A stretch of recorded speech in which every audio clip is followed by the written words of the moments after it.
Vale, pues vamos empezando la segunda parte de nuestro ciclo de esta sesión. Nos va a acompañar Michel Audi,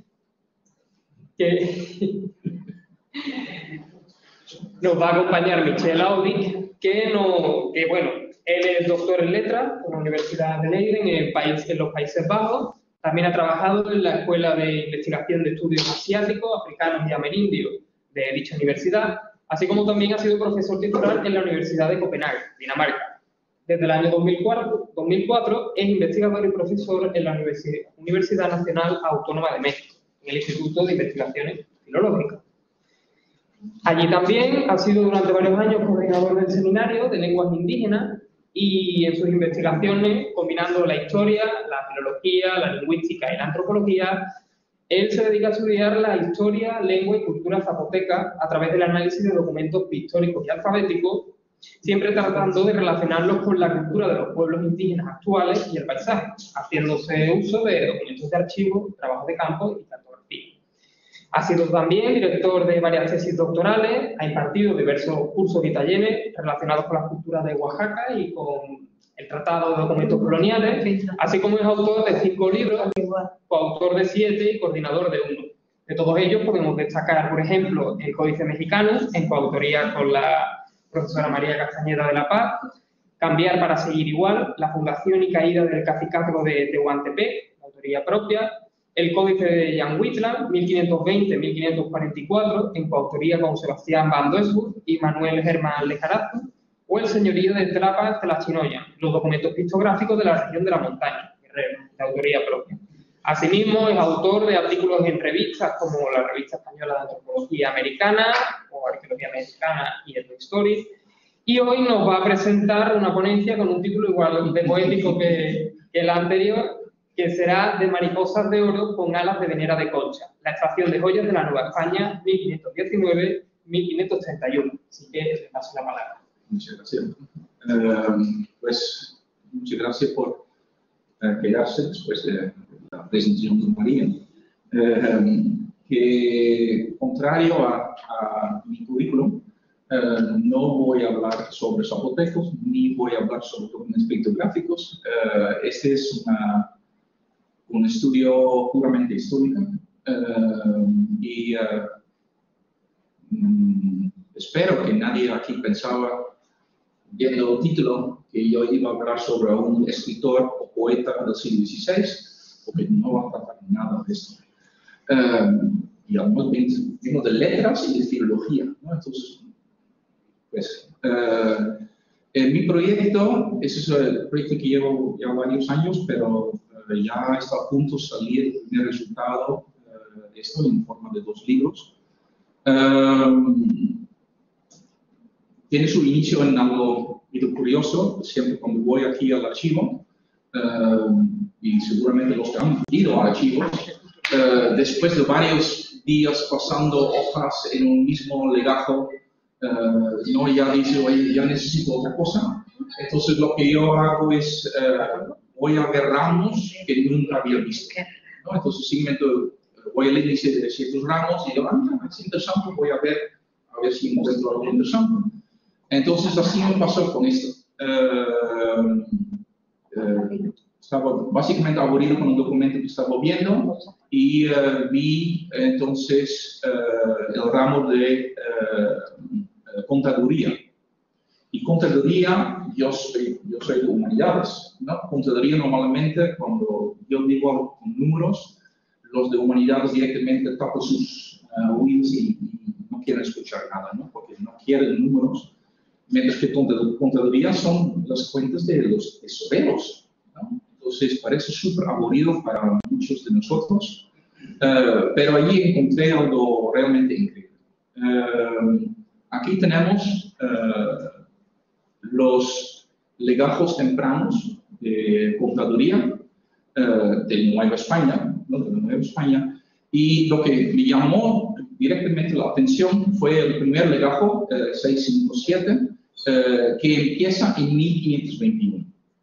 Pues 1521 para nosotros, que trabajamos con la historia de México, de Nueva España, es obviamente la caída de Tenochtitlan, ¿no? 1521, 23 de agosto de 1521 fue la caída de Tenochtitlan. Entonces tenemos aquí los libros del tesorero de los españoles después de la caída de Tenochtitlan. Y fíjate, es en agosto es la caída, entonces tenemos solamente unos meses más. Entonces es súper temprano. Si encuentras un documento de 1521 o 1522 sobre Nueva España, pues entonces agárralo, porque eso va a ser algo especial, ¿no? Realmente hay muy pocos documentos. Entonces eso me llamó la atención. Entonces empecé a ver ese documento. Y de ahí entonces creció un proyecto que involucra entonces estos legajos que estamos viendo acá. Varios de esos son no consultables, porque en 1824 había un incendio en el archivo y el incendio fue precisamente en esta parte del archivo. Entonces varios de los legajos se quemaron parcialmente y por eso no se puede consultar, pero además apagaron el fuego con agua. Entonces esto para documentos obviamente no es algo muy positivo. Entonces varios de esos no son consultados, otros no son consultados, pero existe por lo menos microfilm. Entonces se puede consultar a través de microfilm, ¿no? Bueno, viendo esos documentos, pude entonces establecer la genealogía, digamos, de los tesoreros, ¿no? Y vemos ahí Julián de Albrecht, por ejemplo, que entra entonces el 25 de septiembre de 1521, un mes después de la caída de Tenochtitlan, ¿no? Había un tesorero antes, pero no era oficial, ¿no? Y era entonces una persona que registraba todo lo que podía en nombre del rey, ¿no? Y vemos que solamente él estaba allí un ratito, no estaba mucho tiempo, pero de él tenemos 10 folios, o sea, 20 páginas, ¿no? Después Diego de Soto, solamente 11 folios, pero son joyas realmente. Y después Alonso de Estrada, ya mucho más, ¿no? Vemos allí 293 folios de él, o sea, casi 600 páginas, ¿no? De documentación. Después Jorge de Alvarado, ya es en condiciones su documentación. Y después Alonso de Sosa, pues tiene tanto que ya ni he contado, ¿sí? Entonces, basado en eso, dije, ok, mi proyecto no va a alcanzar todo el siglo VI, sino hasta 1553, ¿sí? Los primeros 5 tesoreros de la Nueva España. Entonces, con eso ya se limita, ¿no? el trabajo a básicamente, bueno, en principio 11 legajos. En los últimos 2, hablo al final, son un poquito diferentes, pero hay 3 que no son consultables, entonces realmente hay 6 legajos que no están mal. Ya mi idea desde el inicio fue, cuando leí entonces los documentos, esos documentos tenemos que publicar, ¿no? Son fuentes históricas muy importantes a que gente hasta ahora, la gente, no han tenido acceso y realmente han sido utilizados muy pocas veces. Es realmente sorprendente que poco han sido consultados. Yo tengo hasta ahora casi 4 de esos legajos ya transcritos, entonces estoy ahora en el proceso de limpiarlo y todo eso para su publicación. Y entonces van a salir con comentarios y simplemente publicación de fuente. La razón por qué no han sido trabajados realmente no sé, pero una razón puede ser esto, ¿no? Y ese todavía es muy limpio, pero este, por ejemplo, ya es un poquito más feo, bueno, estéticamente, porque curiosamente muchos historiadores no saben leer documentos del XVI, que es algo muy contradictorio, ¿no? Pero bueno, entonces puede ser por eso, no sé, porque realmente, como ustedes van a ver, esas fuentes son muy ricos. Obviamente no voy a hablar sobre todo desde 1521 hasta 1553, porque vamos a estar aquí como 3 días más o menos. Entonces, primero sobre la estructura. Este es un documento del tesorero, ¿sí? Entonces, el tesorero era el representante de la corona en la Nueva España. Entonces, él recibía diferentes productos y oro y todo esto, y él lo registraba, ¿sí? Y este era su deuda, digamos, al rey, ¿sí? Entonces, como él lo recibía, lo llaman cargo. Entonces, es a cargo de él. Él tiene el cargo sobre estos materiales. Y ahí vemos, hay mucho que es el quinto. El quinto es, por ejemplo, las fundiciones, cuando los encomenderos, los conquistadores, una vez que lo habían conquistado, entonces recibían encomiendas, ¿no? Recibían pueblos que tenían que pagar tributo a ellos, ¿no? Y en cambio tenían que cristianizar a esta gente, ¿no? Eso es muy simplificado, pero más o menos eso es verdad, ¿no? Lo que ellos recibían de esos pueblos en tributo, de eso tenían que pagar una quinta parte a la corona, ¿sí? Y entonces eso se fundía, si era oro o plata, y lo fundían simplemente. Ya desde muy temprano en la Nueva España empezaron a fundir. Entonces sobre esto pagaban un 20%, un quinto a la corona. Entonces estos son los ingresos que la corona recibe y eso lo registran, ¿no? Tenemos también los libros de fundiciones, por cierto, ¿no? Donde también vemos cuánto entra y pero es otra historia. Diferentes ventas, tributos de encomienda, porque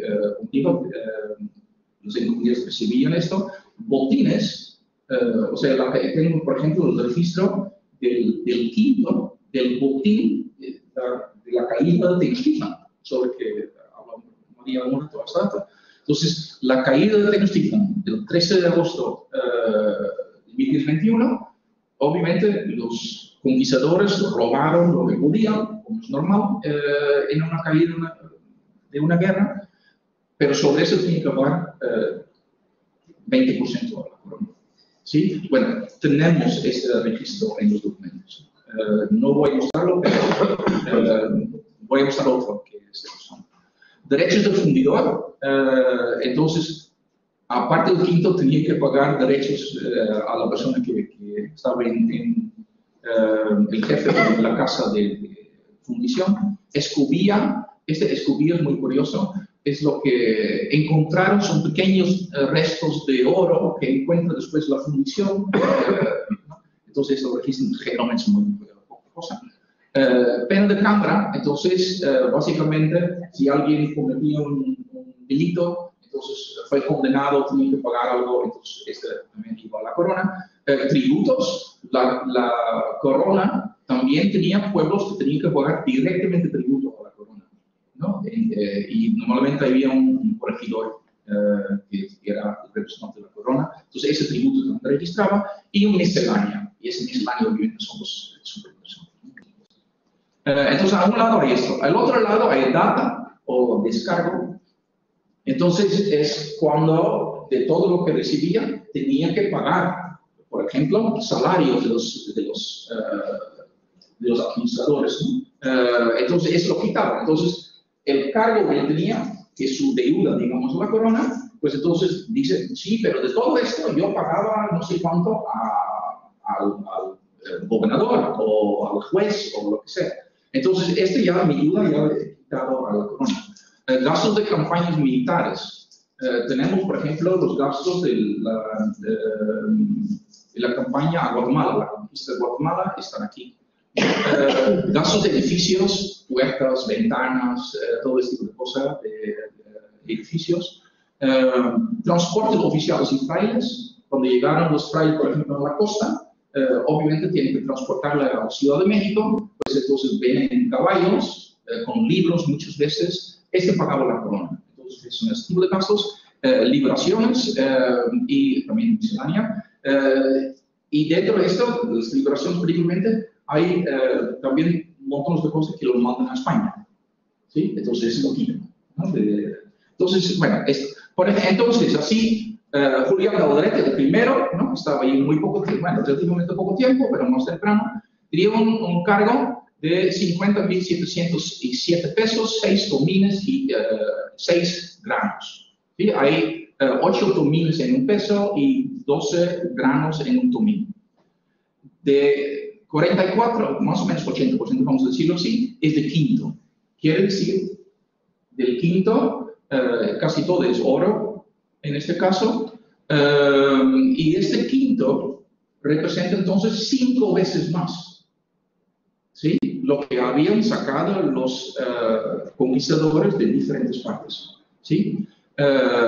Después, plata, 59 marcos, 7 onzas de plata, 12 besotes. Besotes son joyas que ponen en el labio prehispánicos, ¿no? Es también un kilo, entonces realmente entregamos 60, ¿no? Y mantas, ¿sí? Y él informa un descargo de 48.700. Entonces, eso quiere decir que él siguió responsable de casi 2.000 pesos, ¿sí? Que no podía justificar ante la corona dónde habían quedado esos 2.000. Entonces, eso quiere decir que tenía que pagar de su propio bolsillo, ¿sí? Pero después vemos Diego de Soto, que es su sucesor, y vemos que ya ha aumentado muchísimo, ¿no? Los ingresos. ¿No? Bueno, para poder determinar de qué estamos hablando, porque aquí estamos hablando sobre pesos, ¿no? Hoy en día, por cada euro hay 19 pesos más o menos. Obviamente no son esos pesos, ¿sí? El peso aquí es otra cosa, ¿no? Entonces, para tener una idea más o menos de qué estamos hablando, ¿no? Tenemos que mirar las medidas, ¿no? que utilizaban en aquel momento para ciertos valores. Originalmente, esas medidas que utilizaban existían originalmente como monedas, pero después se convirtieron en medidas. O sea, no tenían representante en monedas, ¿no? Por ejemplo, la maravedí es la unidad base que utilizan durante casi toda la colonia, ¿no? Y el castellano es otro que realmente después casi no lo utilizan en los documentos, pero fue una medida muy importante, que era de 23.75 quilates y de talla de 50. Ahorita les voy a decir lo que quiere decir talla de 50. Y eso quiere decir que un castellano era más o menos 4.6 gramos de oro, ¿sí? Y el peso era un castellano. ¿Sí? Entonces, básicamente, cuando hablo sobre pesos, entonces tengo que pensar en 4.6 gramos de... Hay un problema allá, obviamente, que tiene que ver con los quilates, ¿no? ¿Cuántos quilates entonces era el oro? Bueno, en periodo muy temprano, nunca informó sobre quilates. Nunca. Pero a partir de Diego de Soto, sí, registran quilates. Entonces, a partir de este momento podemos determinar más lo que realmente significaba cuando dijeron sobre oro. En general, cuando no hablan sobre quilates, pero los registros de los tesoreros, generalmente estamos hablando sobre un quilataje de 22.50 quilates, ¿sí? Entonces, un poquito menos de lo que estamos viendo aquí. En cuanto a la talla es la cantidad de monedas que se puede obtener de un marco. Un marco es otra entidad, simplemente. Entonces, un marco era 230 gramos, entonces un talla de 50 quiere decir 4.6 gramos. Divide 230 por 50, entonces llega a 4.6. Perdón por los que no están acostumbrados a números. Sí. Y otra, sí, importante es ley, ¿no? La proporción de metal fina en relación con el metal de liga. Entonces, 24 quilates es oro puro, ¿no? Y en cuanto a plata, utilizamos dineros. Entonces, 12 dineros es plata pura, ¿no? Este quiere decir, cuando dice entonces 10 quilates, quiere decir que son 10 partes de oro y 14 partes de otro metal que generalmente es cobre. ¿Sí? Pero puede ser plata, pero generalmente es cobre.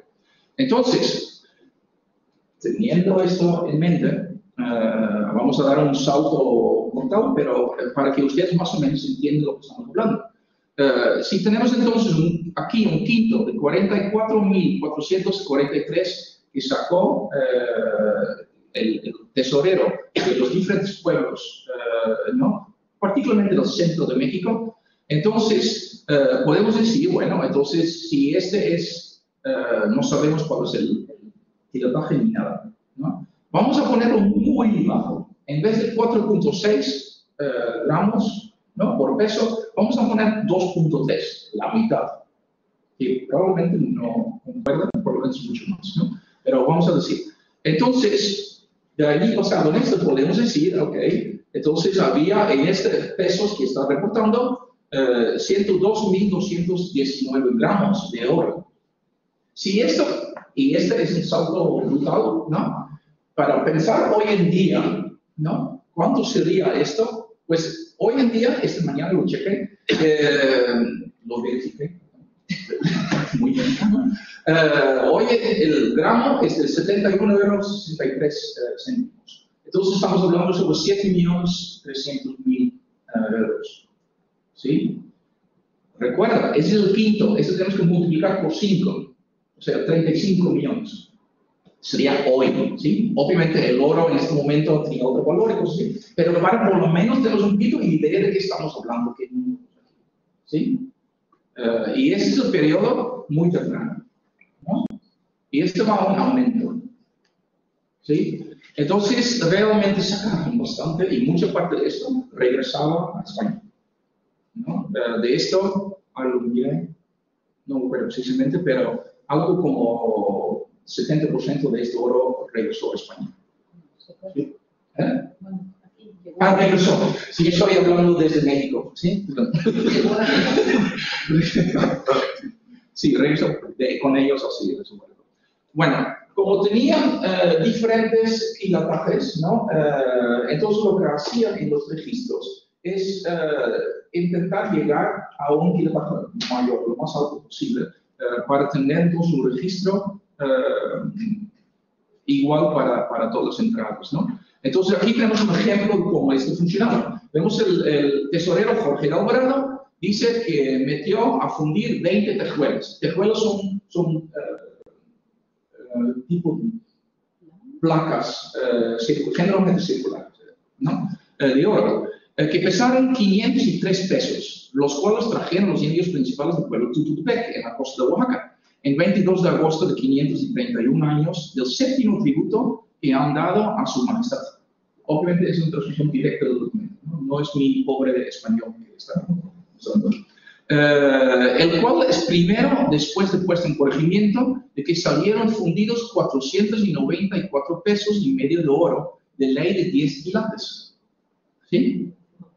Entonces después dice, los cuales reducidos a valor perfecto, que en este caso quiere decir más cercano al peso de 22.5 quilates, son 219 pesos y 6 tomiles y 3 gramos.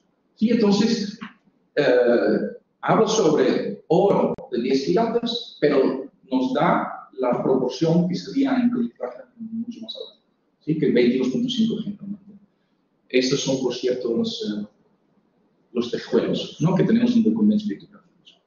Ahora, lo que es muy llamativo en estos documentos, que en el inicio entregaron muchísimas joyas. Eso es particularmente interesante porque, por ejemplo, en la gran excavación del Templo Mayor, ¿no? Lo que me mostró María Serrat Templo Mayor es el templo principal de los Tenochca. En todas las excavaciones que han hecho ahí, han encontrado menos de 1 kilo de oro. ¿Sí? Realmente muy poco. Sin embargo, en las descripciones encontramos montones. Pero lo que es interesante es que, por ejemplo, Julio de Aldrete describe, o sea, muy escuetamente las joyas, ¿no? Ciertas joyas de oro, ¿no? Muchas gracias, ¿no? Piezas de ropa en algodón, piezas de mantas, aquí vemos 2 rodelas de plata, o sea, escudos de platas de plata, charchiuis son piedras preciosas, ¿no? De estos realmente había algunos que eran de gran valor y otros realmente eran piedras viejas nomás, ¿no? Y otra vez 6 besotes y todo eso, ¿no? Lo que es interesante también durante Julio Greco, ese periodo muy temprano, ¿no? Hasta, que es mayo 22, él describe algo que conocemos de Open Fuente. Por ejemplo, Cortés, en su tercera carta, ¿no? Él dice que el señor de la provincia de Tehuantepec, también en el sur de México, que es junto al Mar del Sur, me envió 7 principales y con ellos se envió a ofrecer por vasallo de vuestra majestad. Y me envió un presente de ciertas joyas y piezas de oro y plumajes, lo cual todo se entregó al tesorero de vuestra majestad. ¿Sí? Entonces, el señor de Tehuantepec entregó un regalo, ¿no? Como señal de amistad. Él dice de vasallaje, pero vamos a decir amistad, porque no sabemos cuál fue el motivo, obviamente. Ese señor, lo conocemos de varios documentos biográficos, es Don Juan Cortés. ¿Sí? Es un zapoteco. Claro, totalmente vestido aquí como español, ¿no? Porque se identificó con las nuevas autoridades, ¿no? Entonces debe ser así. Y lo que Alderete registra es esto. Entregaron este regalo. ¿Sí? 2 billetes de oro bajo, hechos, ¿no? A manera de carrancas, son carrancas, puestos en unos hilos, otros 2 puñetes, 15 cabecitas de ave, con pinjantes de oro bajo, 5 pernicos y 9, y siguen, 5 besotes, 6 sayos de indios, 6 plumajes. Entonces tenemos aquí un registro muy preciso de un evento que conocemos a través de las fuentes históricas. Y vemos lo que entregaron.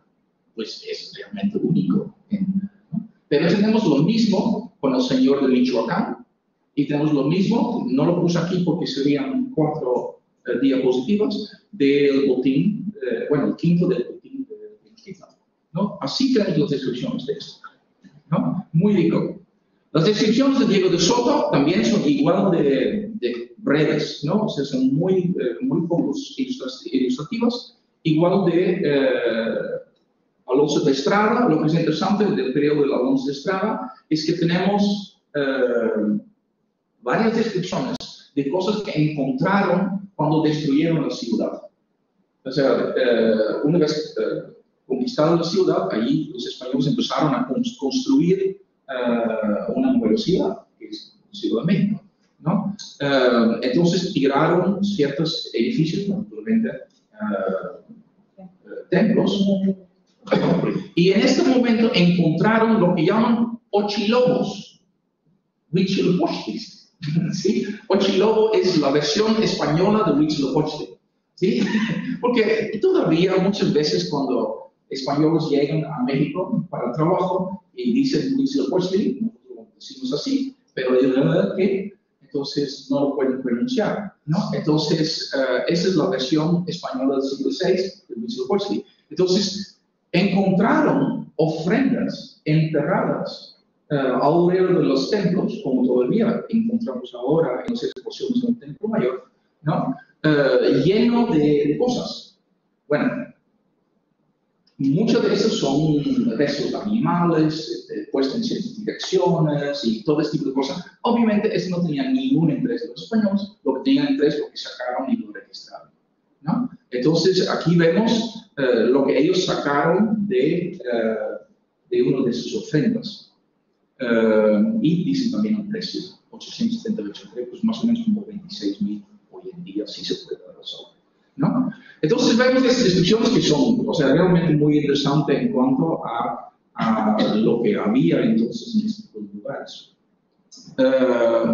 Pero después tenemos descripciones de Jorge Alvarado, y estas son súper precisas, realmente muy precisas. Entonces, no sé por qué, si él tenía un interés más allá de solamente decir una joya, pero sí, son ¿no?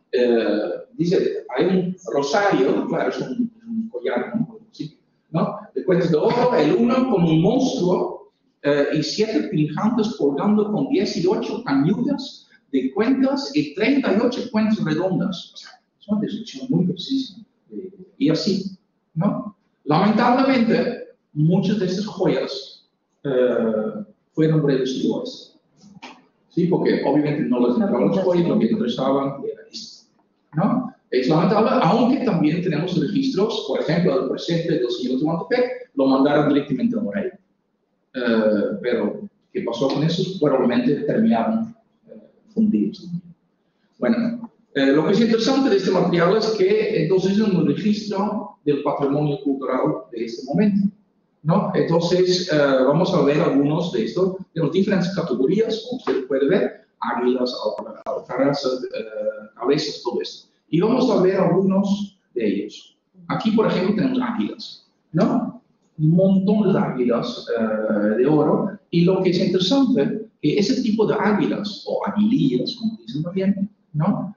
Tenemos también reproducciones en los códices, ¿no? Aquí vemos un águila con una piedra verde en los pechos y dos en los ojos. Pues podría ser una descripción perfectamente de lo que estamos viendo, ¿no? Pero también tenemos águilas y aguilillas con pinjantes.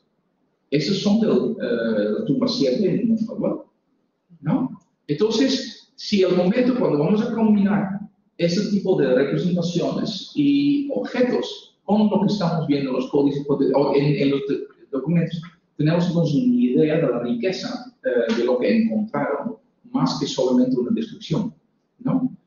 Cabezas, aquí tenemos otras, ¿no? Cabezas de oro, de cara, de piedra, de anade, ¿no? De un pájaro, un pato, ¿no? Y vemos aquí precisamente ese tipo de cabezas, ese de piedra, ¿no? De un dios. Aquí vemos un patito, ¿no? De piedra. Entonces, todo ese tipo de que conocimos, pero ahora entonces también podemos ilustrarlo y ver cuánto todavía. Cruces. Súper temprano empezaron a producir cruces, aparentemente, crucifijos. Pero en 1531 estaban entregando cruces y crucifijos. ¿No? Del oro entonces estaban haciendo crucifijos. No sé por qué, pero ¿no? Y tenemos, de hecho, montones de documentos fotográficos que tienen cruces y crucifijos, ¿no? Claro, esos son documentos generalmente después de 1550, pero estamos viendo entonces mucho más antes y vemos esos pinjantes muy interesantes en la cruz y tenemos documentos de descripciones, ¿no? Cuentas, montones de cuentas. Y tenemos estos precisos. Aquí, por ejemplo, hay estos. A ver. Con mariposa, ¿no? Sí, con una mariposa al cabo del oro, ¿no? Ese tipo de descripciones. Y vemos que aquí vemos que tiene un tipo de abeja, ¿no? Así, alrededor, ¿no? Todo esto es bueno, prehispánico, estos son coloniales, ¿no? Pero muchas veces representando productos que habían dado a los chinos. Collares muy interesantes estos también. Tenemos aquí collares de tortuga, ¿no? Bueno, aquí tenemos collares de tortuga, todo de tumba 7 de Montfalvá, pero también con cascabeles, ¿no? Y aquí vemos collar tortuga cada 3 pinjantes en que hay 10 piezas. Pues son más que 10 piezas, pero aún así, o sea, es la descripción de esta pieza. Aún tiene 4 pinjantes, ¿no? Pero bueno, podemos vivir con esto. Como dije, los besotes, ¿no? Tenemos de esto realmente montones. Mariposas, aquí tenemos los mariposas prehispánicos, que son placas muy finas de oro, ¿no? Y aquí viene el título de mi presentación, ¿no? Y vemos precisamente una mariposa, no sé si tenía piedra verde, pero nos podemos imaginar ese tipo de objetos. Lo importante de esto es entonces imaginarnos la riqueza que había en todos estos joyas, ¿no? Antes de que fueron entonces fundidos a 5 lugares, ¿no? Y cuando vemos todos estos productos que fueron llevados y destruidos, realmente nos damos cuenta que estamos hablando aquí sobre un drama del patrimonio cultural, ¿no? Que es, ese sigue 2 minutos, ¿no? Sí, lo puse aquí y es realmente algo increíble cuando lo piensas sobre lo que realmente era, ¿no? Entonces, cuando ahora vimos recientemente una discusión sobre si había expolio o no desde México, pues sí, había expolio desde México, ¿no? Y no es algo que tiene que esconderse tampoco. O sea, es un periodo de guerra, un periodo de conquista. Entonces, esas son las cosas que pasan, ¿no? Pero decir que no había es muy fuerte. Y obviamente, esa no es la primera vez que alguien dice que había eso. Sí, había, ¿no?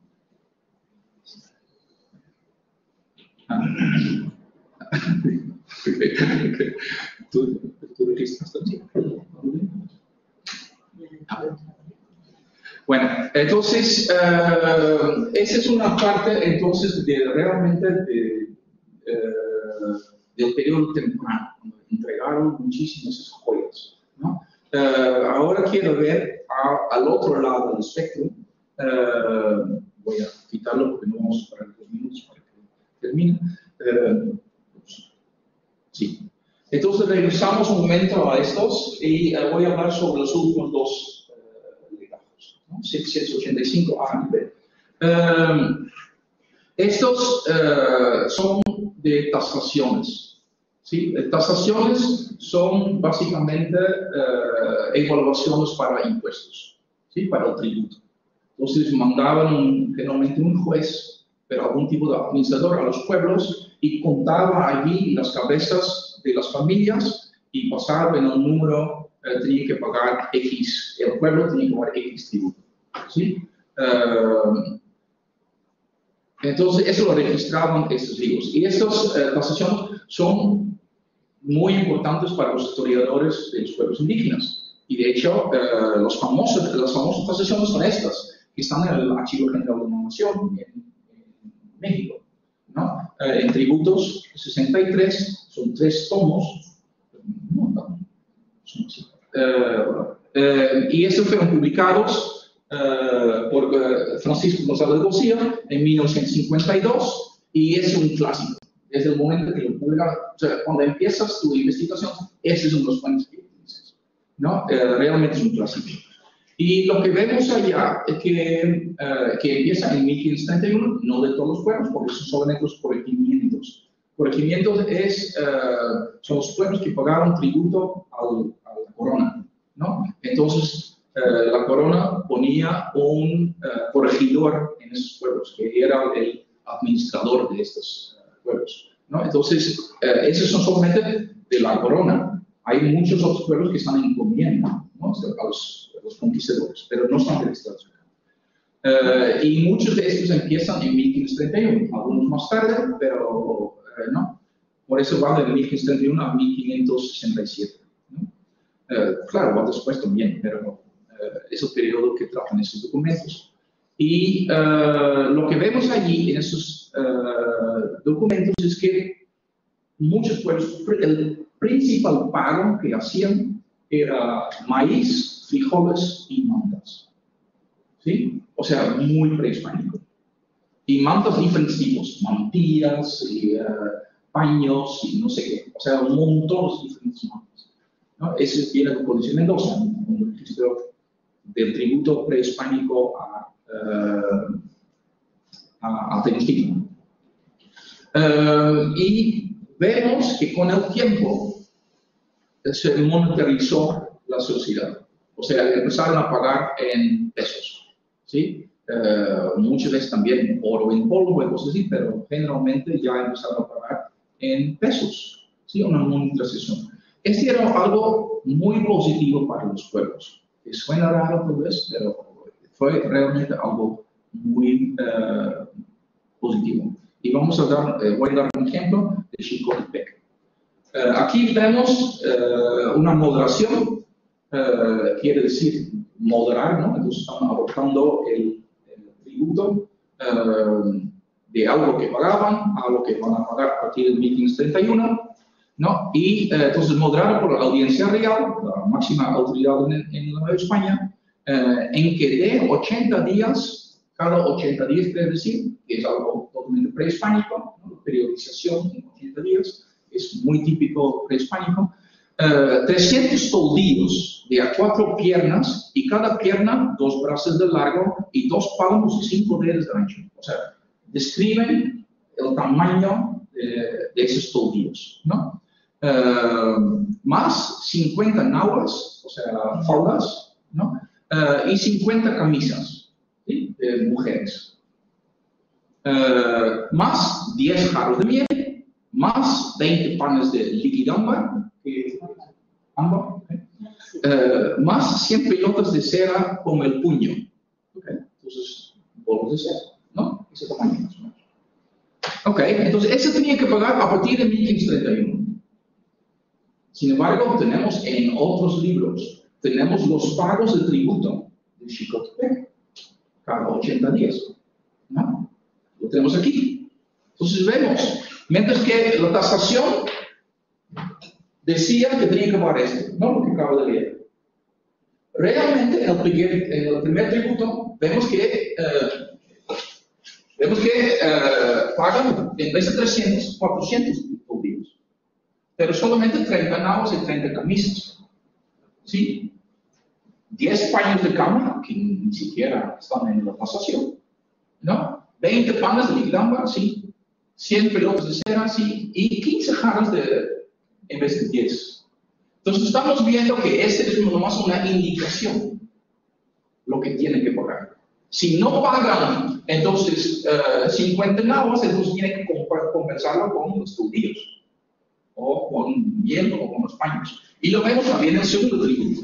Vemos lo mismo, ¿no? Y en el tercer y cuarto lo pagaron juntos, pero entonces pagaron realmente 380 toldillos cada tributo, ¿no? Entonces estamos viendo que esta tasación es una indicación, ¿sí? Y si no pueden pagar algo, entonces tienen que compensar con otra cosa, ¿sí? Bueno, el caso de Xicotepec es que tenemos los registros de muchos años de ellos, ¿sí? En otros libros del tesorero, donde él entonces recibe el tributo, el pago del tributo. Entonces, podemos ver que así fue durante todos los años. O sea, variables, pero más o menos compensando para llegar, ¿no? A más o menos una misma cantidad. Yo no sé quién determinaba cuál era la compensación, pero es lo que estamos viendo. Bueno, lo que pasa que estos mantas, toldillos, nahuas y todo esto, el rey no tenía nada que hacer con eso. ¿Qué va a hacer el rey con mantas y paños, no sé qué? Nada. Entonces lo que hacían es venderlo en el mercado. La moneda lo llamaban. ¿Sí? De esto tenemos también registros, porque el tesorero registraba todo. ¿Sí? Entonces tenemos del primer tributo de Xicotepec, vendieron 200 toldillos a Juan Pérez, no sé qué. ¿Sí? Y pagó tanto. Y los otros 200 lo vendimos a no sé qué. Sí, tenemos todos esos registros en estos libros.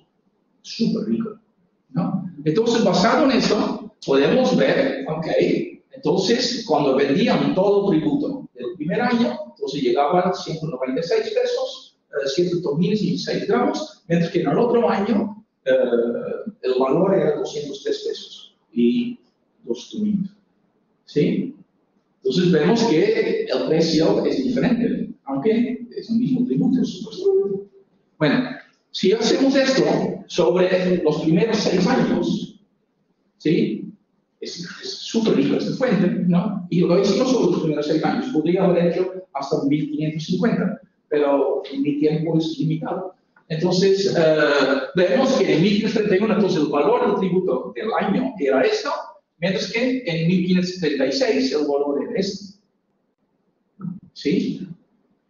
Quiere decir que los productos, particularmente los toldillos, el precio había subido, porque sabemos cuánto pagaban para los judíos en el mercado.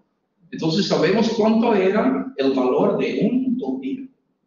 ¿Sí? Entonces se fue de más o menos medio tomí a 2.5, un poquito más, ¿no? Sí.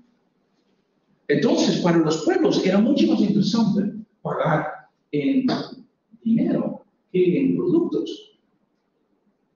Es que para los españoles al revés, ¿no? En este caso de la corona, ¿no? Entonces, son esas cosas sorprendentes cuando salen de los documentos. Yo no esperaba esto por lo menos, ¿no? Entonces, por eso entendemos que vemos muy rápidamente, a partir de 35 más o menos, que todos los pueblos querían pagar en monedas, ¿sí? Que probablemente está relacionado con esto. Claro, tengo que hacer esto de más pueblos y sobre periodos más largos para ver qué pasa, ¿no? Pero eso es una tendencia interesante. ¿Tenemos tiempo? Porque yo puedo cortar aquí. 5 minutos, rápido. Quiero hablar un poquito más sobre la contaduría, que es precisamente... esto voy a publicar pronto, ¿no? Entonces, vemos aquí la contaduría, los últimos, de donde vienen las tasaciones, y vemos que son documentos bastante grandes, ¿no? O sea, aquí vemos 2.200 páginas más o menos, ¿sí? Es un trabajito. Así se ven los documentos, tienen el nombre de corregimiento, una información histórica, la región y el obispado, tenemos el nombre de la comunidad, un resumen de la tasación que estaba aquí, ¿no? Y unas anotaciones que puede ser cualquier cosa, ¿no? Y están divididos en partidas, ¿sí? Aquí vemos un año, otro año, es que cuando entonces hace otra tasación, y esto puede ser, por ejemplo, cuando hay una epidemia. Entonces, la tasación para el pueblo fue definida de cierta manera, ¿no? Basado en contar las cabezas de familia. Si hay una epidemia, muere mucha gente, entonces relativamente pagan mucho, ¿no? O sea, menos gente paga la misma cantidad. Entonces, piden entonces una moderación. Mandan un juez, cuenta otra vez las cabezas y dice, okay, a partir de ahora ustedes tienen que pagar eso. Entonces, esas son las diferentes partidas que vemos. ¿Sí? De 1531 hasta 1567, ¿no? Pero, como dije, hay tasaciones en México que son muy conocidas, y resulta que también había aquí, en el AMI, y eso es lo que voy a publicar ahora, porque lo curioso, nadie había visto estas tasaciones de acá. Yo creo que sí habían visto, ¿no? Porque la primera vez cuando yo lo vi, dije, son las tasaciones de México. Porque lo que pasa con todos esos documentos de contaduría, hacen un ejemplar en México, en su tiempo, ¿no? Y mandaron una copia aquí, para el Consejo de Indios, aquí, ¿no? Entonces, guardan una copia acá y otro allá. ¿Sí? Entonces, hay tasaciones allá que fueron publicados. Cuando yo vi, aquí hay también tasaciones. Y son los mismos. Hasta que empecé a revisar, y resulta, contaduría acá contiene 1.865 partidas, de los cuales 62 no tienen paralelos en México. ¿Sí? Ahora ves también, el de allá tiene 1.350 y tiene casi 50% que no tienen paralelo en los de acá. Entonces, en el momento cuando juntamos los dos, vamos a tener realmente una fuente mucho más completa, ¿no? Ahora realmente tenemos la mitad, ¿no? Bueno, ni la mitad. Sí, voy a terminar muy rápido. Entonces, hay diferentes tipos, ¿no? Que aquí vemos, por ejemplo, la misma información en el del AGN en México que el de aquí, pero simplemente diferente escrito. ¿Okay? Podemos vivir con esto. Hay otros que tienen parciales, entonces añadieron información. Ese sí es interesante, ¿no? En el de aquí tiene más información que el de, ¿no? Entonces, así es, y esos son los pocos que tienen paralelos, ¿sí? O sea, ni siquiera cuando hay un paralelo quiere decir que son la misma información, ¿sí? Entonces, en cuanto al modo de transcripción, pues simplemente primero siempre hago una transcripción más fiel al original y después entonces lo limpiamos, limpiamos yo, ¿no? Y ponemos los